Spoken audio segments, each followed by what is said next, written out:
Yo, what is up YouTube? Lee the Captain here, and I believe that XDC is a sleeping giant.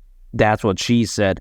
However, besides that point, I believe that XDC during the next bull run could hypothetically at least go to the price of $3 and make all of those XDC ding-dongs, or should I say XDC haters, come running over to their girlfriends, boyfriends, grandmas, side piece and start begging for that used bratwurst extender that they saw was on sale down at the thrift shop. And of course, it's at the sale rack.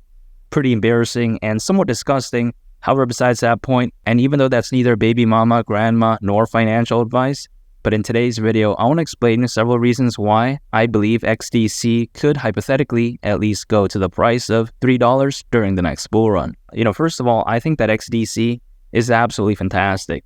XDC is the underlying token that is powering XinFin's hybrid blockchain, and the XinFin hybrid network is powered by the XDC protocol, and it is an interoperable blockchain network that was purpose-built for global trade and finance. Furthermore, XinFin has the ability to be integrated with internal legacy systems, such as, for example, Swift payment databases, and it can also integrate data into the blockchain using the ISO 20022 Electronic Data Interchange Standard. And now with that being said, some people, they may be wondering, what is that? What is ISO 20022? And the answer to that question is that ISO 20022 is currently being used by a wide array of financial institutions from all around the world for inter-organizational data exchange. So really, anyway, take a look at it. I think that XDC is fantastic, and I think that XinFin is incredible. However, it doesn't end there, because on its network, it can currently facilitate over 2,000 transactions per second, which I think is insane. In the world of cryptos, you want to be fast, right? You want to have a very fast network.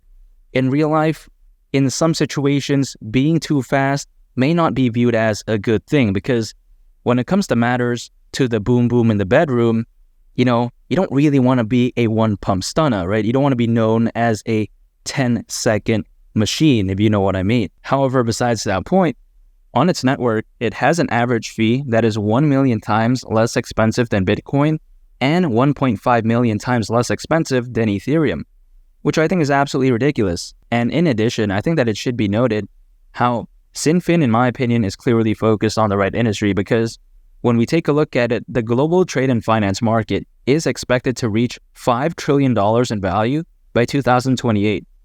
Which I think is absolutely insane. Clearly XinFin, in my opinion, is focused on the right thing, and they're focused on a market that has unbelievable potential. A lot of other crypto projects out there, you don't even really know what they're focused on. They don't really have a use case for the most part. However, that is completely not the case when it comes to XinFin.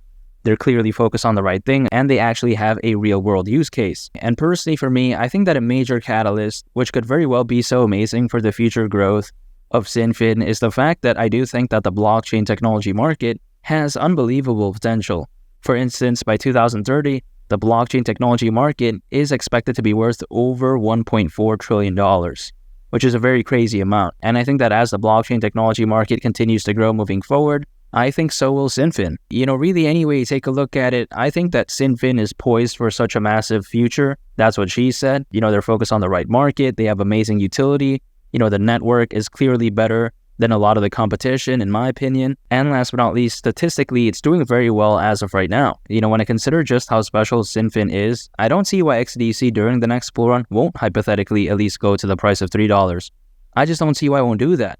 The future of the global trade and finance market is clearly unbelievable. And I think that projects that are focused on that could have such a bright future ahead. And personally, for me, I am continuing to dollar cost average into XDC. I'm not going all in, I'm not day trading, I'm not using leverage, I'm not swing trading. And the reason why I'm not doing that is because, doing stuff like that, in my opinion, gives a lot of anxiety, it gives a lot of unnecessary stress, and who needs that, right? No one wants that, personally, in my opinion. Not psychological advice, of course, but I like to keep it simple. I just dollar cost average. I'm ignoring the short to medium term price movements, and I just focused on accumulating on a consistent basis. And you got to think about this, right? For instance, when we take a look at a legendary investor in the case of Warren Buffett, what strategy has worked well for him throughout the majority of his life? And that's dollar cost averaging. And as the great Tony Robbins says himself, success leaves clues. So if it works well for Warren Buffett, why can't it work well for me? At least that's the way I view it. By dollar cost averaging, I believe that I am preparing myself for the next bull run in such a fantastic way. I can't wait for the next bull run. I think XDC is ready to surprise a lot of people and hypothetically at least go to the price of $3. I truly do believe that. And during the next bull run, hypothetically make all of those XDC ding-dongs come running over to their girlfriend's boyfriend's grandma and start begging for that used bratwurst extender. And of course, what I mean by ding-dong is hater, aka XDC hater. I can't wait for the next bull run. I'm so excited. And if you want to check out a very interesting video, make sure to go ahead and click on this thumbnail right here. It's a very fantastic video, and I think you all would really love it.